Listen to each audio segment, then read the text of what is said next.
Howdy, I'm EmptyArmor, and today I wanted to showcase my reimagining of Plants vs. Zombies as a Game Boy game. To those who either don't remember or maybe don't know, Plants vs. Zombies is a wave-based strategy resource management game that was exactly what the title described. It was also the only online shooter I ever wanted to play. I've been having a bit of a nostalgia blast with the game, and I've also been having lots of fun interpreting games I enjoy in the Game Boy style.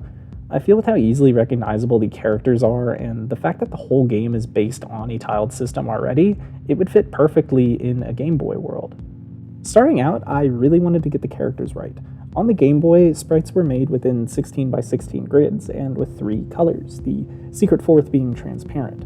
I think the thing I enjoy most about this kind of exercise is seeing what stays when the character is remade in such a lower fidelity. On top of that, the fact that the canvas you're working in is so small gives a lot more meaning to every pixel within that space. For example, you may notice how I leave the bottom of the sprite without an outline. I personally like this little visual touch. I've seen it in a few places, and since then I've used it in my work almost unapologetically. Especially in the style of the Game Boy, you get that one extra pixel of space if you need it, and I also think it helps the characters feel more grounded. Rather than being separated by a shadow, the sprite and the ground it's on blend together.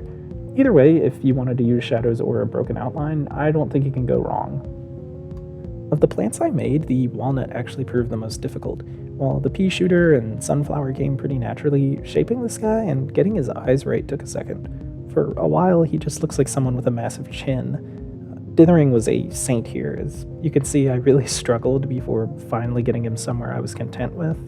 Dithering can help so much with texturing, shading, blending. Its applications are pretty versatile. Moving on to the other half of the game, we get to the zombie. After the walnut, I really thought I would get whooped again, so I was surprised to see just how quickly he came together. Going in, I had a loose idea of what I wanted for his design, with the head, tie, and hands, as well as his little hairs being the most important features.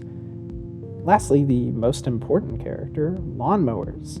These were essentially your last line of defense. If a zombie made it down a row without one, that would be game over.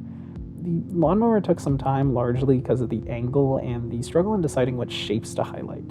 I do think where it ended is a lot better than the first draft, which is going to be a lot more common throughout the rest of the video. With our cast complete, we can move on to tiling, which I may have underestimated. In the game, the tiles have a slight blend to them, which was a trait I wanted to replicate in my own version with lovely dithering. The real key here was finding a balance in that noise, though. I didn't want the tiles to appear too flat because it would just look boring, and I also didn't want them to cause too much strain because there would be a lot of them. Unlike sprites, tiles can use all 4 colors, only they're made up of an 8x8 grid instead of one that's 16x16. On top of that, the Game Boy can only display a certain number of unique tiles, so ensuring they can be repeated seamlessly is really important. The last thing of note in this section is the foreground fence.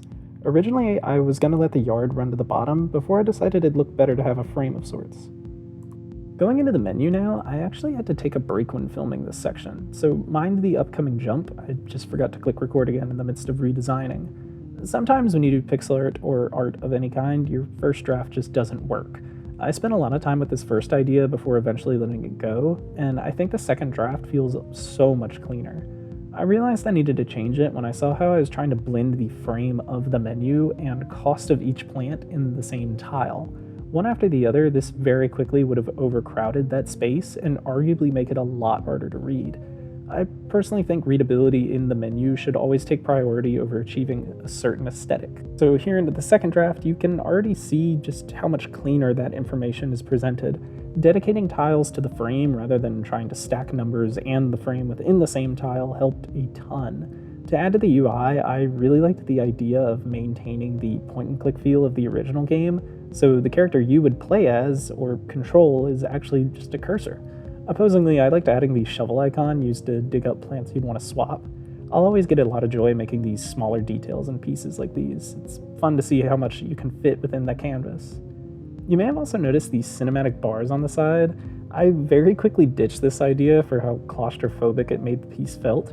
Overall, things looked way darker than they should have, which is something that gets fixed later on. Nearing the end here, the last bit of detail I really wanted to add was the house. So after clearing up the yard and laying the sprites out more accordingly, adding another fence and skyline to brighten up the piece, it was time. Actually, making the house was pretty fun, The roof tiling I later simplified, and the piece overall got a lot of cleanup before being dubbed finished.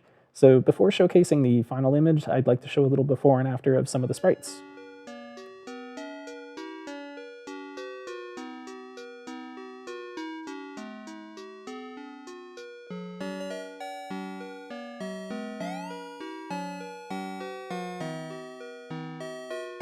Thank you all for sticking around to the end of the video. I hope you enjoyed. I think my favorite additions by the end were the progress bar and stage number. To me, it further helps this piece feel more like a legitimate screenshot. It'd definitely be fun further down the line to animate this all and maybe even put these assets into GB Studio or another program and see if they'd work as an actual game. If you all have any ideas you'd like to see fleshed out, feel free to leave a comment. Be sure to like and subscribe if you want to see any future content too. Thank you again. I'll catch you again soon.